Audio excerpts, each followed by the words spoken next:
गोष्टीचं नाव जपमाळ करताना स्वामींनी दिलेलं दर्शन. चला तर आपण ही गोष्ट ऐकूया. एका लहानशा गावात रामू नावाचा एक साधा भक्त राहत होता. दररोज पहाटे उठून अंघोळ करून तो शांतपणे बसायचा.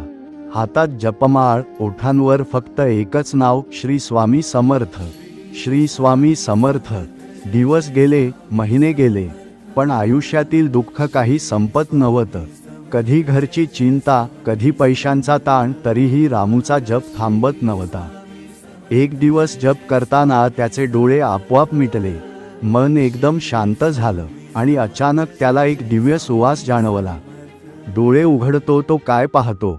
समोर स्वामी समर्थ उभे, तेजस्वी मुख, करुण दृष्टी आणि मंद हास्य. रामूच्या डोळ्यांतून अश्रू वाहू लागले.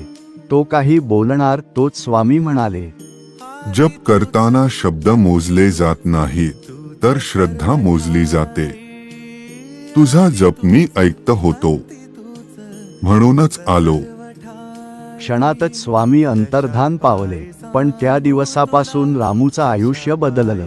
दुःख कमी झालं, मन मजबूत झालं आणि श्रद्धा अजून गडद झाली. शिकवण: मनापासून केलेला जप कधीही वाया जात नाही. स्वामी दर्शन देतात, कधी डोळ्यांना तर कधी आयुष्यालाच.